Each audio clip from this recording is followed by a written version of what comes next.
Welcome everyone to Textiles and Tea with the Handweavers Guild of America. I'm Kathy Group and I get to be your host today. Sorry about earlier, we're having some technical difficulties today. We want to thank our sponsors today, Diablo Weavers Guild. They have been very generous in sponsoring us and we always do appreciate that. So thank you so much to Diablo Weavers Guild. We will, as always, take questions at the end of the program, the last 15 minutes. If you would, please put your questions in the Q&A and not in the chat. I can't always see them if they're in the chat, but we love them. We love all your comments. Those are great. But please put your questions over there in the Q&A and I can catch those. Today we have Lena Kolb.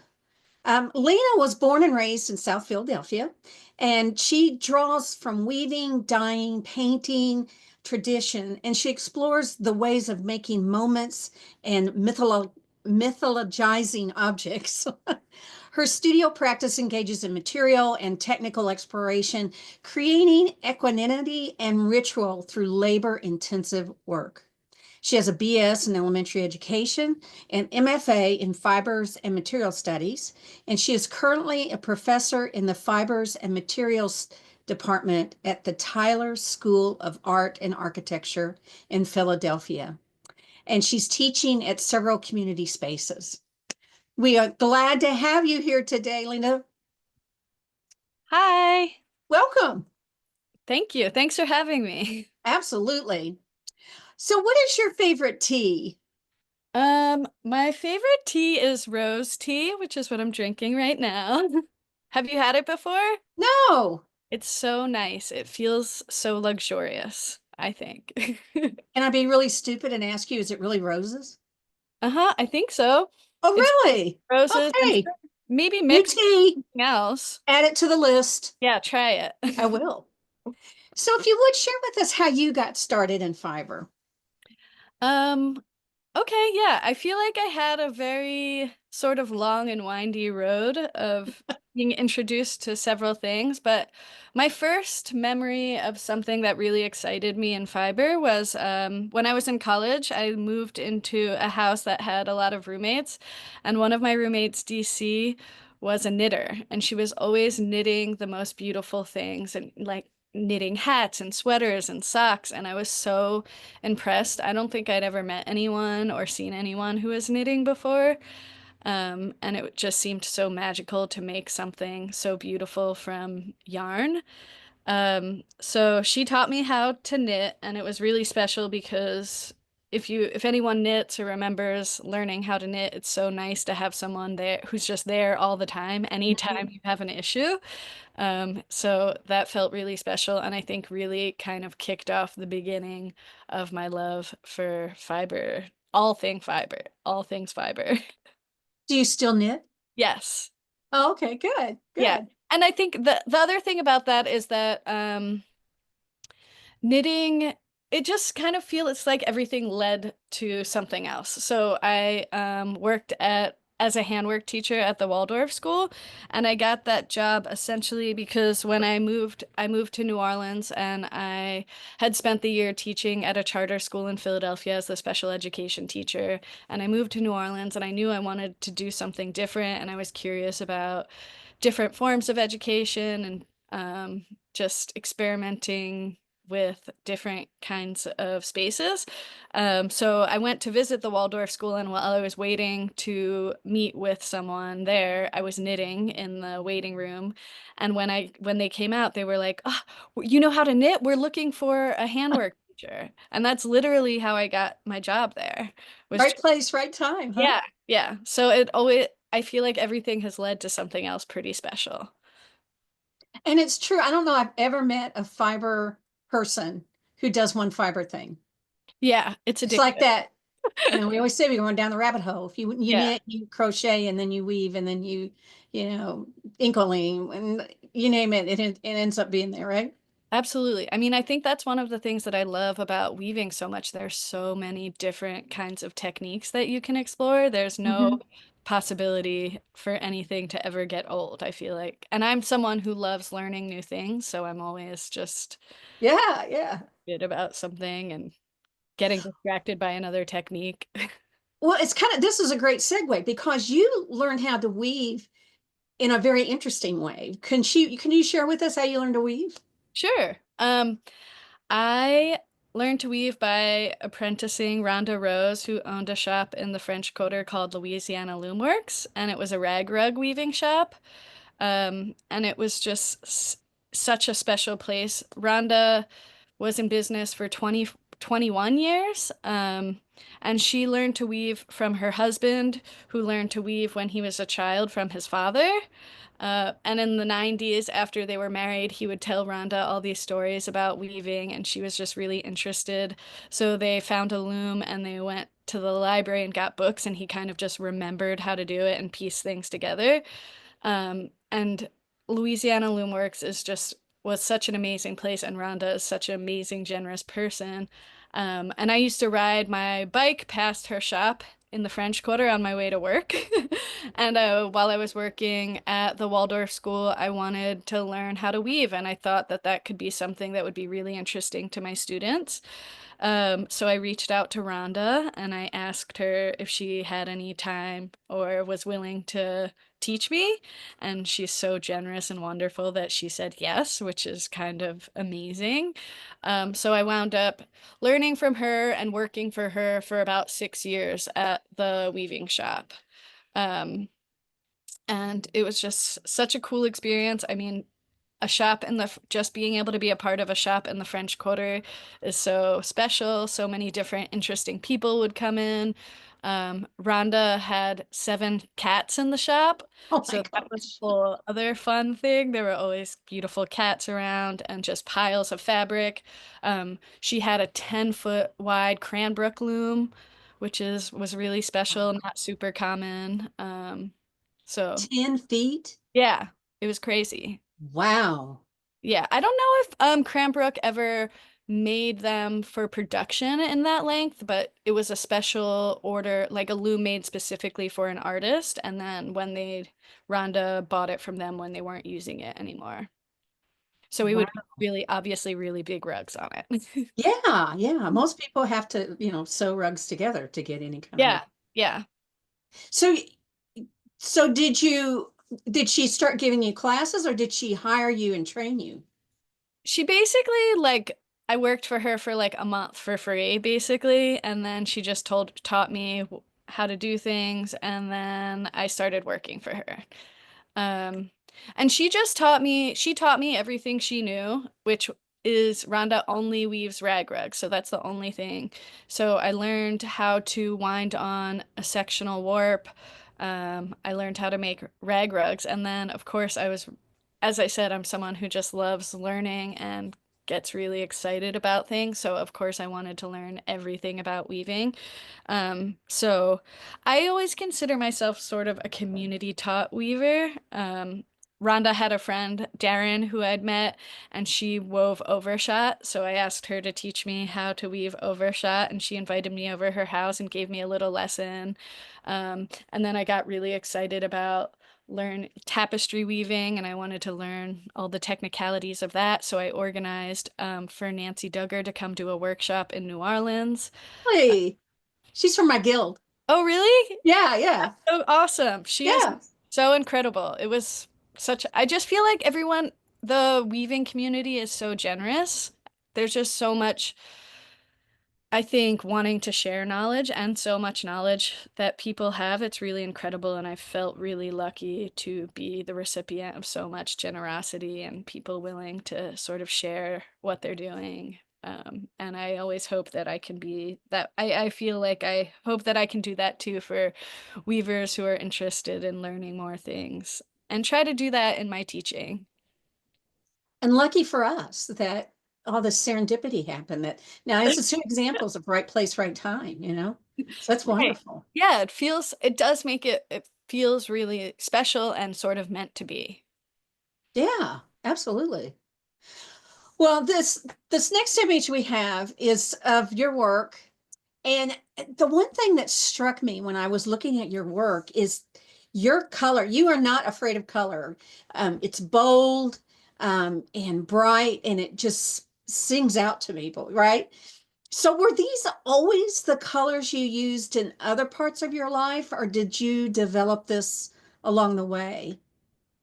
No, absolutely not. I'm someone who wears all black. When I first started weaving, I think most of the work that I made was white or a monochromatic color scheme. I think when I was first learning to weave, I was really just experimenting and trying out weaving techniques, so I wasn't necessarily focused on uh creating a final piece or a final product or a fi final anything. I was kind of just exploring and trying different things and becoming familiar with techniques and becoming familiar with texture and learning all about all of the small intricacies of weaving on a floor loom.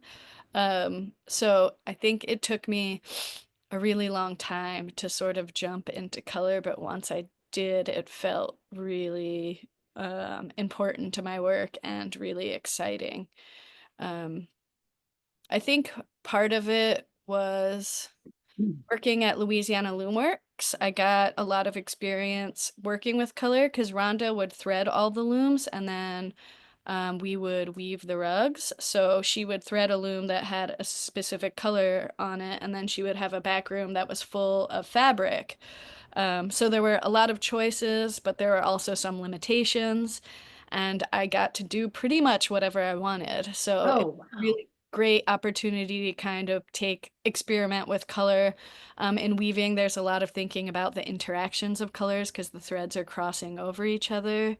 Um, so I think that was really helpful, experimenting in that way. And then also, um, I think just learning how to dye my own yarn got me really excited about all of the possibilities, and that's just a whole another fun way to experiment with color. Well, we're going to talk more about your dyeing in a minute. But one thing I love about your work, and again, I always say this, but it's like I want to see it in person, but it looks like watercolor. There's a lightness to it. Um, so, and this might be a stretch, and you can say, Kathy, you're confused, but I know you have a background in education, right? So, do you think there's some connection between that whole bright colored education and the colors you use now? Hmm. I don't think I've never really thought of that. Uh-huh. It's definitely possible. I think working in a Waldorf school really did make me think about all of the choices that I was working with. So the material choices of the yarn that we're using with our students, the color choices, things that feel like they fit um, developmentally with where the student is. So I think that definitely was a space that got me thinking more about my materials and how important they were. Um, and I mean, I think that the way that they look sort of like watercolors, and I think I always want everyone to be able to see them in person because I feel like sometimes in photos it just looks like it's a blurry photo or something. But I think that the sort of relationship to watercolors is more of um, the nature of the materials that I'm using, you know, dyes and yarn and stuff like that. So the yarn is porous and absorbs the yarn, sort of in the same way if you're painting on wet paper with watercolors, the dyes will kind of spread out. And then the techniques that I use, there's always a lot of shifting in the material as I weave it. So that also, I think, contributes to the watercolor, the kind of movement in the work. Yeah, I want to talk more about that because um, the your use of dyes really does make a big difference on your work. But I want to do a contrast right now because I've talked about watercolors and they're so light, but that's not your only way of weaving. This next piece, it really shows a little bit darker, more intense colors. Now, I also want you to talk about the technique because this is a little bit different. But I was curious, did you choose this method to get these sharper, cleaner edges, or was that just a side effect of it? Does that Yeah. make sense? Yeah. Okay. So this piece isn't woven. I made it using an Amy Oxford tufting needle. So it's punch needle if anyone's ever done that, which is feels more in relationship to Mhm. drawing. Um, so I think that is definitely one of the primary differences, that it's just a completely different technique. Over the years, I've made a lot of work. I've only been sort of making the images that we've been looking at, and using dyes and warp painting is something that I've only been doing for about the last 3 years. So I've definitely had times where I was more focused on tapestry weaving, or spent time trying and experimenting with tufting. Um, or overshot, etc. So in this piece, I did dye most of the yarn in the background, all the different kinds of shades of blue, those are all dyed. And then this also has some beadings. Kind of square in the under the curtain is beaded with plastic pony beads. Um, so yeah, I Which think. one is the pony beads? I'm sorry to interrupt. What is the Oh, pony beads? it's okay. They're the shape, the black and white image under the curtain. Really? Yeah. Oh, again, I want to see it in person. That's Yeah, brilliant. I love that. yeah, there's all Pony these beads. different textures. Yeah, so I mean, I think as a weaver, I don't know if other people feel like this, but I feel like I'm always still learning and experimenting and trying to figure out what works. So Uh-huh. yeah, you can see the tech painting techniques that I'm using. It can be more difficult to get detail and crisper lines. So I think with this piece, that was just something that I wanted to experiment with, sort of working with the same kind of imagery but in a different technique. And I love the way that this came out, but I don't love this piece is pretty large, as you can see from the installation piece. And if anyone's ever tufted, you're kind of just doing this motion over and over again, which can be really painful on your hand. I think weaving is always my true love, so I'm always more focused on that. But really enjoyed making this piece, and I've made several other tufting pieces, but not recently. Now, I'm assuming these images have some meaning for you or they're symbolic in some way. Can you talk some more about this piece about what it means? Yeah. So you'll see, I think in looking at a lot of the work, you can kind of see that I work with similar images or shapes over and over again. This work and a lot of the work that you've already shown was a period that I was thinking a lot about memory and thinking about relationships that we have with loved ones who've passed on. So thinking about how we maintain those relationships or how our memories change over time. So a lot in this piece, or some of the other pieces that we'll look at, you'll see curtains or things that look like water or flowing fabric. I think a lot about that kind of imagery, thinking about transitions and change and time, the passing of time. So you'll see that a lot in my work. I also use flowers a lot in my work. In this particular piece, you can see there are poppies and forget-me-nots. Mhm. Um, so these were thinking about like a particular relationship. When I lived in New Orleans for 12 years, and then I moved back to Philadelphia where I'm from. So I was thinking a lot about my history, my family history, and um, visiting some of the family that's passed and kind of reconnecting to that stuff. So that was a lot of things that are my mind. And I think in this piece you can really see there's a lot of symbology that feels related to time passing or connections or memory and things like that. Yeah, your work really does focus in a lot on fantasy and memory. So this next piece, this slide 9, is the classic wizard. And again, there's so much here to see, and it makes me wonder, what does this mean, or what does it mean for me? So can you talk some about this piece and how you chose the images? Yeah. A lot of my work very personal. Sometimes I think a little bit of a collection of memories, or I'm a big collector, so I love I think I get connected to objects, so I work a lot from like personal photo archive, lots of drawings and memories and things like that. So, I might see an object and it might catch my eye because of the way that the light is on it, or because I can relate it to something that I'm doing or something that feels really important at that moment. So for this piece, that is a lot.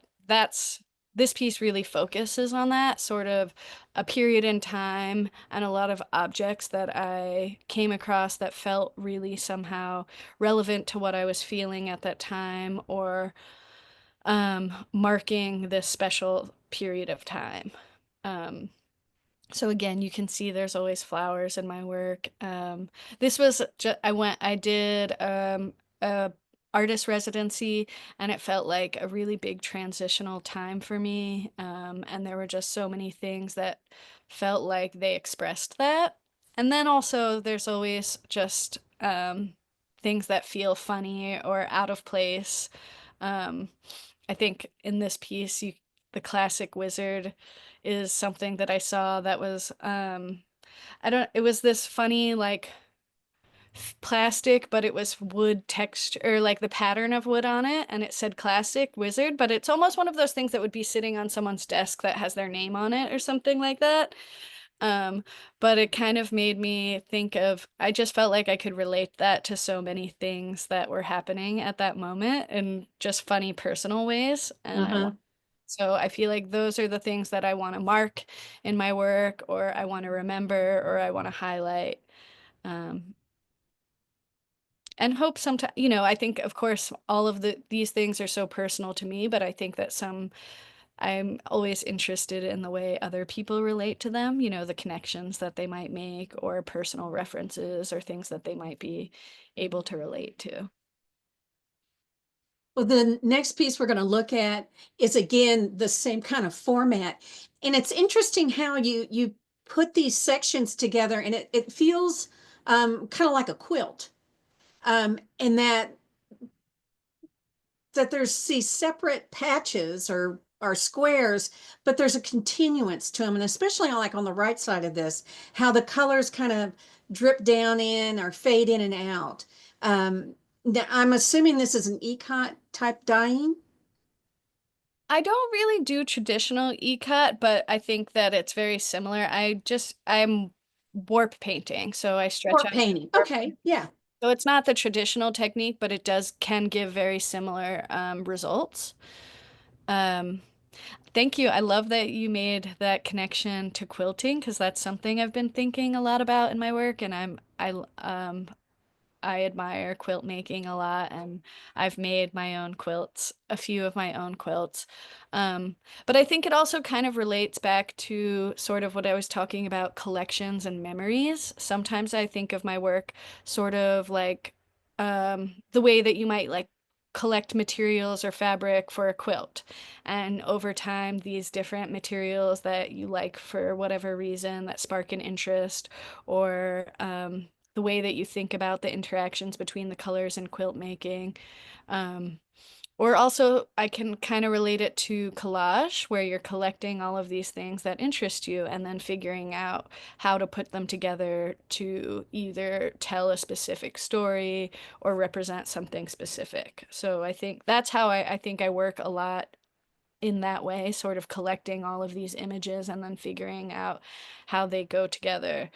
Some of that also is just the nature of weaving and the size of the loom that I'm working on. Some of these pieces are 6 feet wide or larger, so that I don't have a loom that's that wide. So a lot of time I'll work. You can see in I think most of the pieces that we've looked at are woven and pieced together. But I think I think that's a technique that I like, because it just adds, I think, interest to the images and the way that they're connected.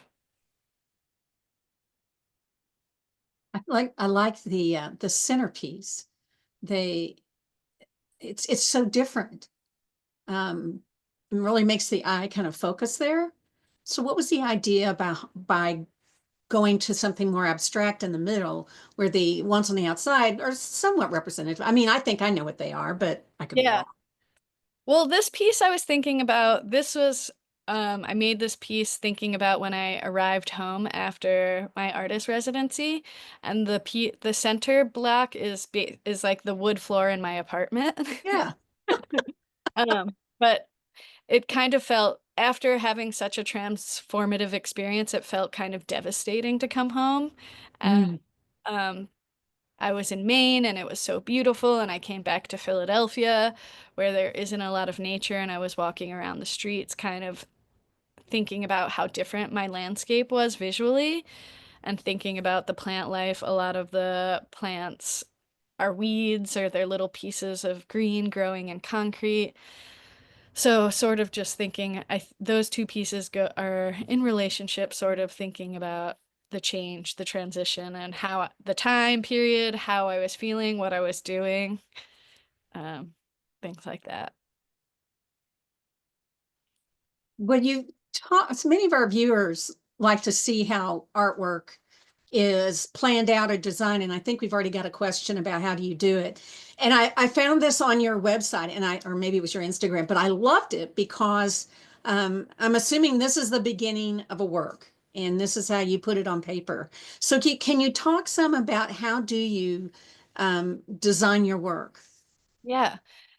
So these pieces are actually from, not really they are part of a process, but not the process of making the work that we've been looking at. Uh-huh. Um, for a while, I was really, and I still do, I think, thinking about how you can encode information or memory or feelings or fantasies or image into cloth or into weaving.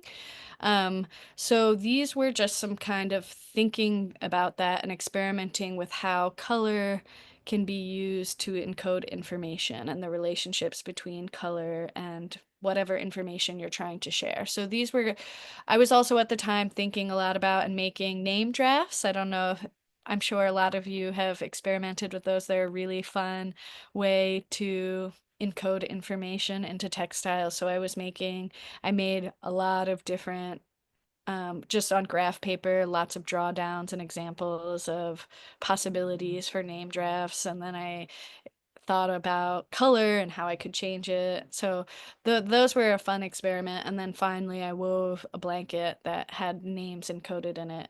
These were just kind of part of that process. But for the work that that we've been seeing in the presentation, a lot of that, most weavers know any project starts with a ton of planning and preparation. So typically I will get an idea and I will make a sketch of what I want my final piece to look like. Usually it turns out completely different than that. But I'll start there. Then I spend a lot of time experimenting with color and thinking about what colors I want to use. So a lot of times I'll make several kind of thumbnail drawings of the final piece and then experiment, take that time, use colored pencils or watercolor to experiment with color possibilities.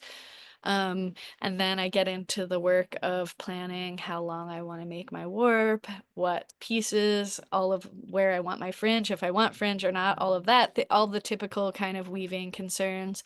Then I need to um, pick the yarn that I'm going to use. I need to scour and clean the yarn before I dye it. I dye everything for my weft, and then I make my dyes for my warp. So most of the work that you've seen is warp painted, meaning that before I weave, I stretch out my warp, usually on the floor because I don't have a table that's long enough. And then I paint my image on that. Then I have to let it dry and clean it again, rinse all of the excess dye off.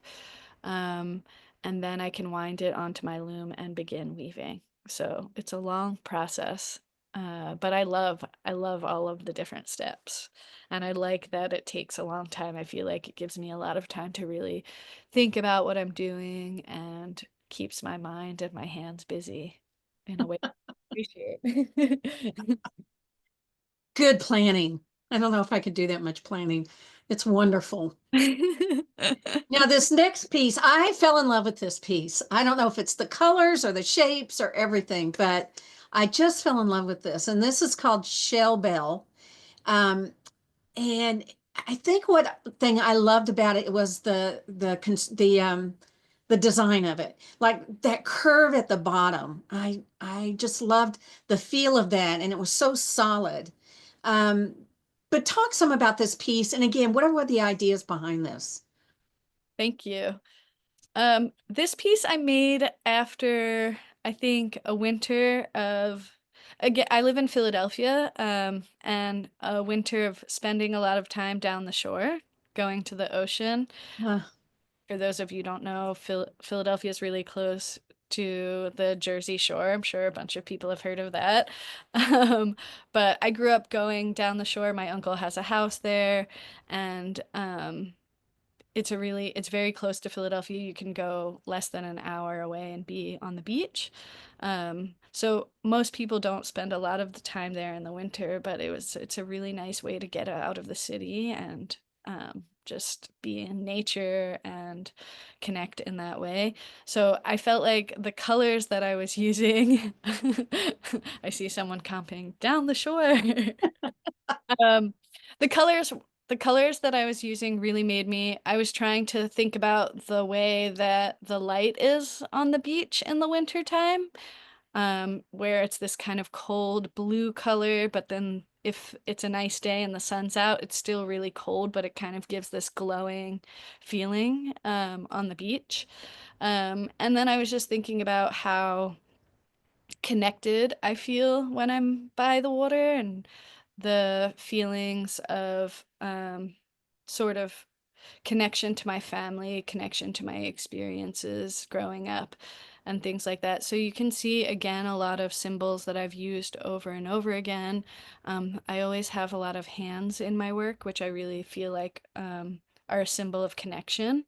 And then again, you can see at the bottom sort of a wave shape or something that feels like it represents water or movement. Again, that transition or change. Um, so this piece really just was kind of based on those experiences on the ocean and how that related to some of my memories of growing up and how, the end of the winter with the sun, hoping for spring and ready for a change. It can be rather cold and gray in Philadelphia in the winter. um, Now I'm assuming this is painted warp also. Mhm. Now, I don't want to get into the how-tos too much, but do you do it in sections or can you do the whole thing at once? What do you mean? The warp, do you have to paint it in sections? Oh, Are you limited in space that you'd have to do one section of the warp and then paint another section and then paint another section? Or can you lay your whole warp out and paint the whole thing at once? usually I paint the whole thing at once. You can Okay. definitely do it.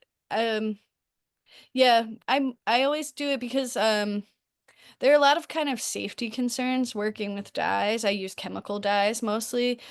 So when they are dry, they can create dust that can be inhaled. So I have to be really careful while I'm working all of the transitions between dyeing and so usually I'll lay out the entire warp, even if it's several different pieces, and I'll paint them all at once. So then I can clean it before I put it on the loom. If it's not washed before the loom, a lot of dust will come off of it that's not healthy to inhale. So I make everything at once. This piece was made on a little bit of a larger loom than I typically work on. I think it was like about 30 inches wide. Oh, okay. Yeah. Okay. Well, the next image we're going to look at is a detail, and I love pieces that are asymmetrical but yet balanced. And this may be what attracts me to this piece is it is that. It's very like with the fringe, it's off when there's more fringe, purple fringe than there is the, bright green fringe. So is that something that you want for this piece that it be asymmetrical and balanced, or did it just happen? Talk to me about that. Yeah. I mean, I think the purple on the bottom, all of that was intentional. I think I am always working to create some kind of balance that looks natural. So Mhm. definitely straying away from symmetry. But I think also in relationship to this technique, um there's such a lack of control that I have. I plan out this whole piece, but then in the process of dyeing, I talked a little bit about this before, but when I'm painting on my warp threads, there's so much, the dye will spread a little bit and things like that, and then my threads will shift. So one of the things that I really love about this technique is that it feels almost like I'm working in tandem with the materials. I'm working in tandem with the loom and the dye process, and that they have some like there's some control there. There are things that are out of my control. And I think that when I'm planning and something like that, where the purple, I'm sort of trying to um, think in that, not be too rigid.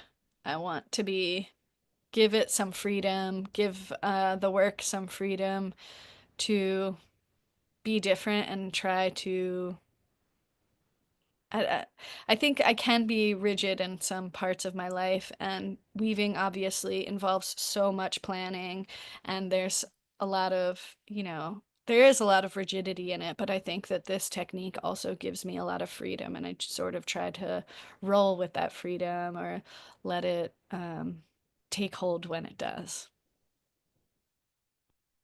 These colors they just blend so beautifully. Um, you're also a dyer, right? And painter, we should say. And I'm always curious, isn't this beautiful? I'm always curious why people choose to dye. Now, I understand the painting part because that gives you the image, but you said earlier that you were looking for specific colors and that was part of your dyeing quest. Yeah. I think Okay. I think also before I started dyeing my own yarn, I was using commercial yarn, a lot of yarn that was made specifically for knitting because that's just what I had, and I think that's the most accessible. And a lot of that yarn, in my opinion, tends to have kind of a muddy quality to it. Mm. It doesn't want to be bright and stand out. It wants to, blend in with the other colors. It wants to be more subdued because we're wearing it. So I felt like when I was working from just this selection of yarn that I had in my stash or I was buying, I wasn't getting the vibrancy that I wanted, and I wasn't able Mm. to match the hues and shades the way that I wanted to because they were kind of just all over the place. So I think dyeing just gave me the opportunity to, of course, decide specifically exactly what colors, but then also like turn up the vibrancy of those colors or turn up, if I want a red that has more orange in it, I can easily do that. Whereas when you're working with commercially dyed yarns, it's a little bit more difficult to get exactly what you want and for the colors all to blend. So I felt that in my finished pieces, sometimes there felt like a lack of continuity within the colors because Mm. they were all coming from these different places. So dyeing has just been such an amazing opportunity for me to dig into that. And it's just also another one of those things. Again, I don't know why I'm like this, but I just love, I think, tasks that are time consuming and have all of these meticulous steps. But when I'm in working in the dye lab, I always just feel Mm. like a scientist, and it's so fun to experiment and kind of go through all of the steps to prepare to get this like incredible end product of bright, beautiful colors. Well, talk about this piece. What does this piece mean for you? Is that like a ginger jar? Um, no, what's a ginger jar? Okay, that answers that question. Keep going. Um, I was thinking I think I can't remember if it was the first piece, but the first piece also has some vessels in it. I was thinking a lot about my grandma's house and thinking about that was a place that I spent a lot of time in when I was a child. And coming back to Philadelphia, my grandmother died when I was in my teens. So just thinking about all of these sort of memories that felt really just exciting because they were filled with so much love, and thinking about all of the things that we did together, and thinking about I have memories of the way her house smelled, or these specific objects that felt really important to me. So I think a lot of my work sort of references that, and I think thinking about that, my grandma had these, I can't remember offhand what they are called now, but they're really popular in Pennsylvania. I think they're like based on Pennsylvania Dutch designs, but they're these kind of gray stoneware plates with blue flowers on them. And she had like pitchers and cups and all kinds of things. So that really started me thinking about vessels and what they mean as symbols or containers for memory or feeling and things like that. So I think just starting to like experiment and push that more, and make drawings and things. So they just, a lot of vessels and containers and pictures started to wind up in my sketchbook and on some of my weavings and things. Well, that's funny you said that about memories because ginger jars are from my memories, and it's that shape of the piece that you have there. And then I'm sure somebody else will come in and tell me I'm wrong, but I didn't know if the handles make it not a ginger jar. But that was so funny that you talked about it memory. That's what made me think of ginger jars. It's a memory I have from Yeah, being a kid. yeah, Yeah, yeah, I love that. It's so, yeah, I yeah. also, yeah, love the possibility of seeing something and being able to share personal stories about those. And I think that's so important in the way that we like remember or continue relationships with people who've passed, to be able to tell stories about them or make connections with other people through some of those memories is really exciting and feels really important. Well, I'm curious what is your opinion on this? I've asked other artists. It's like the whole wall card. Hmm. When you have your work up, you have the old wall card. Some artists though don't want hardly, other than it's made out of cotton, it's this kind of dye, blah blah blah. They don't want to put an idea into the viewer's mind so that the viewer just projects onto whatever they're seeing. This is what it means for me. Where the other viewers are like, no, I want to tell them my story. Where are you in that continuum? Or maybe you're all up and down that continuum. I don't know. What do you I, think? I think it's such a personal choice. For me, I'm someone who doesn't feel really good. Sometimes it's hard for me to put my ideas into words. And I don't, so I try to avoid doing that. But I've also had experiences in museums where I've looked at work and it wasn't that interesting to me. But then once I read what it's about, I was able to build a whole different understanding and really like Yeah. it. So I think that there's sort of, it's just a personal choice. And I think for art can be so intimidating, and I think people really feel like they need to understand it. So in that way, sometimes I think I wish there was just more, or our education around experiencing art just was more open to the possibility of not understanding and coming up with your own conclusions or being able to make your own connections. But I go both ways.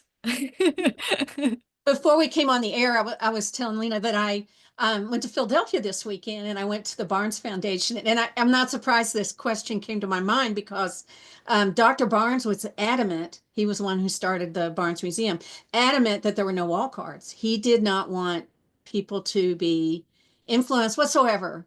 He just wanted them to react to what they saw. Who cares who the artist is, what the theme is, or whatever.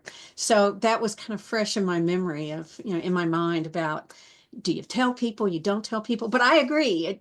I've seen pieces where once I read the wall card, it really changed, and usually in a good way, what I'm looking at. So Yeah.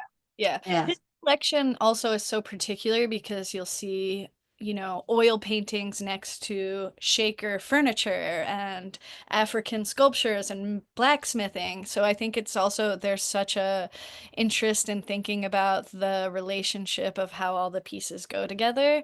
Um, Uh-huh. but yes, he was definitely a man of lots of opinions. It's very strong How opinions, it things should sounds like. go. Well, we've got lots of questions, so let's take some questions. How about that? Oh, wait a minute. I forgot to ask. What's next for you? I always ask that. What's Oh. next for you? Let's see. Well, I'm excited about summer. I have some travel plans that aren't related to art making. But right now I'm working on two shows. I have a solo show coming up in Philadelphia at a pop-up gallery, and then I also in January have a show in New Orleans, a two-person show with one of my friends that I'm really excited about. So I'm just working towards those two things, spending time thinking about what I want to do and starting to make the work. Wonderful. Now, would that information be on your website so people can follow you? Yeah, I typically post, I don't update my website as much as I'd like to. Most of the current information will be on my Instagram, Uh-huh. Okay. so people Which can is beautiful. I encourage you all to go there as often as you can. thank you. All right. So let's hear. This is a great question. This is from Suzanne Neiman. You mentioned weaving on a 10-foot loom, and I thought this too at the time. Did the loom have two sets of treadles, and does it require two weavers to operate it? Is it a one-man or two-man loom? Good question. I think it's made to be a one person loom. Uh-huh. So you'd have to walk along the loom to pass the shuttle through. And then we really had to put your body into it to beat it because it's a 10-foot beater and we're making rugs, so you have to beat them really hard and it's pretty heavy. So you'd really kind of lean back to get the proper beat on it. Yeah, but we would just stand and work from it. So all day you're kind of walking back and forth. And it was definitely one of those things that you could only work on a few days at a time and then you needed to take a break because it's so intensive for your body. Oh, I bet. I bet. Yeah. Great question, Suzanne. Um, and Ramona, we answered your question about designing. Excellent question. Thank you. Um, I have to say, you got all your Philly friends here. Everybody's, down at the shore, Philly. This is from Tina Davis. Nice to see a Philly use a Philly fellow Philly gal on here. And of course, she's spelling everything with a PH, Yeah. making it difficult for me to read. Tina, come on, give me a break. Could you share any experiences from the Philadelphia Handweavers Guild? Uh, and do you have any relationships to the Fleischer Art Memorial in South Philly? She's got a lot of questions. Great. Hi, And you Tina. just talked about your local show, so we've already done that. Yeah. The Philadelphia Guild of Handweavers is an amazing resource. I just went to a artist talk there. I always encourage all of my students and anyone who has the slightest bit of interest in fibers or weaving to join a guild. Usually it's fairly inexpensive for the year, and just the resources are incredible. You know, typically there's obviously a lot of people who have a lot of experience with weaving who are so generous to share their knowledge. There's typically a library, sometimes there's a lending library for tools and things like that. Uh, Hmm. I was really active in the New Orleans Weavers Guild, and I think that we didn't have the Philly Weavers Guild has a location, which is so exciting because we didn't have that in New Orleans, but it's so awesome to be able to have a place to hold meetings and things like that. So it's a really great place, and everybody involved is so generous and kind. So I highly recommend any fiber enthusiasts or weavers check it out in Philly or find your local guild. I'm also a member of the Baltimore Weavers Guild because everyone, guilds are just endless resources for awesome things going on, Weaver related. And then, yes, Fleischer Art Memorial is such a special place. For those of you who don't know, it's a community art space, so they have art classes for children and adults. I took classes there when I was a kid, and I teach a small frame weaving class there. So it's a great place. They have, glass blowing, metal smithing, jewelry, painting, anything that you could possibly want. It's a really excellent place. This is from Pam Southernwood. You say you paint the warp. What wear is the weft? So is it totally warped face, what you weave? No. Okay. So you can see both the warp and weft in my work. I Is it paint, mostly plain weave? yeah, Okay. mostly just do plain weave. I will occasionally, sometimes in some of the pieces that we look at that looked at, I'll paint additionally on top once it's completed, once it's finished being woven. Oh, okay. Okay. The warp and the weft will both be painted. But typically I'll just paint the warp and then I usually just dye my wefts solid colors and work through from that. Okay. All right. I hope that answers it, Pam. If not, come back and throw in another question. But um, again, if you could see it up close, it would make more sense. Another question from Ramona. This is a good question. What is your typical warp length? Do you Um, do one piece at a time? Do you do several? I try to do several and it kind of just depends what I'm doing and where I'm at. Lately, I've been doing a lot of really short warps, which because I've just been experimenting with trying out different techniques. I'm really interested. I've been making samples of trying to do warp painting with double weave. So making two layers of cloth that have a different image on the front and the back, or where the images come interlock, or the image from the back comes up to the front. So Mm-hmm. I've been making a lot of like 72-inch warps. Or I don't the longer the warp is, the more unruly it is because the warp is going through a lot. Like I'm laying it out, I'm painting it, and then I have to wash it. So I have to lift it up and wash it, and there's lots of possibility for shifting. So when I'm warp painting, I don't typically make them too long, but I will make them. I've made them, several of them, much longer than 72 inches, but it just kind of depends. But shorter is probably better. It's Okay. just a time-consuming process. You're always trying to figure out like how much can you do to not have to make a second warp or, do everything a second time. But Several people are asking about what kind of yarn you use, whether it's wool or cotton or yeah, whatever. I mostly use wool. I have made a few of the pieces that you guys saw were on cotton, but right, I love wool because it just I think is so bright. Like it takes dye so It nice. does. It just sucks up the dye, doesn't it? Can't get the vibrancy on cotton. Yeah. So I use I think what is it called?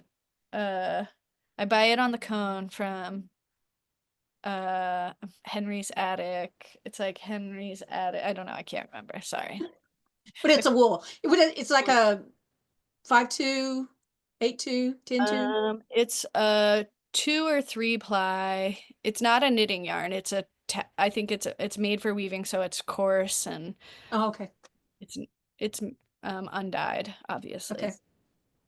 Okay. This and Ruth was asking about, hey Ruth, the seashore yellow and blue piece, shell bell, that Mm-hmm. was wool. Mm-hmm. Okay. Yes. Okay. And how big was shell bell? How big is that? I think it's about 36 by 30. It's one of the smaller ones. All right. Um,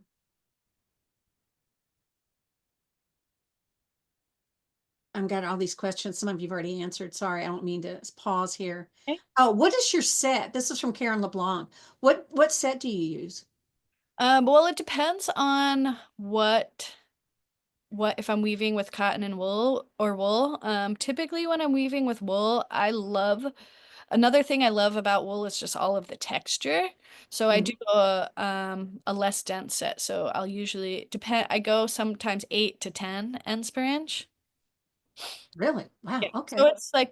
it's I think it's a lot of information and it's if I, that set allows it to be kind of fluid and then you can really see both the warp and the weft and the way that they're interlocking and texture. Yeah, so they're fairly loosely woven. We're not going to get to all the questions today, y'all. I'm sorry, but I am curious. What kind of loom do you weave on? It I have two Norwood folding Ooh. like 26-inch looms, very small. Uh-huh. I live in an apartment. Um So I'm primarily weave on those, but then I do have access occasionally to larger looms, and so some of the images you saw were woven on those. But I love those looms. They're just direct tie up, fold up really easily. I'm saving up. I was saying that I'm getting interested in thinking about double weave, and I'm interested in sort of thinking about complex weaving patterns with some of the warp painted. So I'm saving up. I want to get a baby wolf or something like that with 8 shafts. I can't wait. I can't wait to see what you do next. Thank you. Well, we're going to need to stop for today. And again, thank you so much for being on here. You're for those of you who have crappy weather today, isn't those works just brighten your day? They're so colorful and bright, and so thank you for sharing with us today. Those were a good shot in the arm. I encourage you all to go to Lena's website and her Instagram. Her Instagram is just beautiful. If you like her colors, you're gonna love her Instagram. But you can check her out at her website and go look and see more about and learn more about her. And those of you who I didn't get to their questions, maybe you can ask her there. Sorry. Yeah, feel free to reach out. I don't mind Okay, at all. good, good. Thank you for Um, having me. I want to thank our sponsor again, Diablo Weavers Guild. Don't you just love their logo? Isn't that beautiful? Way to go, Diablo. Great Weavers Guild, thank you so much for sponsoring Textiles and Tea. We really do appreciate it. I hope you enjoyed it today, enjoyed all that color. If you would like to sponsor an episode of Textiles and Tea, or your guild or your business or a group of friends, we've had that happen a lot lately, please go to our website and you can sign up there for a specific date. If you want more information, call the office. We'll be glad to work with you about being a sponsor. We want to remind everybody, Spinning and Weaving Week. I know it's a long way off. It's in October, but we want to sign up our Art Sparks leaders and our uh, Thread Talks leaders so that we can start promoting it. We want to put it in the magazine and get that information going. If you're not familiar with Thread Talks, it is like TED Talks, but it's about thread, right? It's about fiber. It's something that you're passionate about. It's not a sales pitch, it's not a class, but it's something that you're passionate about that you want to share with people, information that you have, experience that you've had. It's like TED Talks. Most of us know what a TED Talk is, but we're looking for people to sign up to present that, and then mini workshops, the Art Sparks. And you can sign up for those too. If you have a technique that you feel comfortable teaching online on Zoom, and you can, work with people online, please come teach. And you guys, this is a great way. If you're just getting started, this might be the first step in your teaching career. So check it out and come sign up. We would love to talk to you about being a teacher. Um, we want to thank everyone who is supportive HGA through joining or donating. You can do both at weavespindye.org. Your money helps programming that we have, whether it's Textiles and Tea or Spinning and Weaving Week. All of those events happen through your generous donations. And we're always looking to see what's next. What can we present next? How do we support the art community and our artists? What program will do that? So thank you all so much. Please go online again to Weave Spin Dice and join and donate. So thank you all so much. If you've missed an episode, please go back and watch it again if you want. Share it with a friend. You can watch either through Facebook, HGA's Facebook page, or you can watch it on YouTube. If you rather watch it on YouTube, I encourage you to subscribe, because if you do, you'll get a notice saying that a new episode has been uploaded. So you got two options there. Go watch them as many times as you want.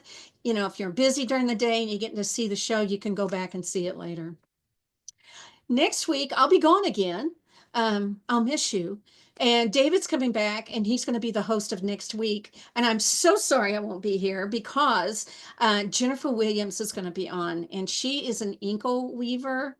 And her website will tell you a little bit about her. It's Inkled Pink. She's a hoot. You will love her. Those who know her love her. And I encourage you all to check it out next week. Jennifer Williams, she'll be wonderful. I'll miss you all. I hope you have a wonderful week and happy tea.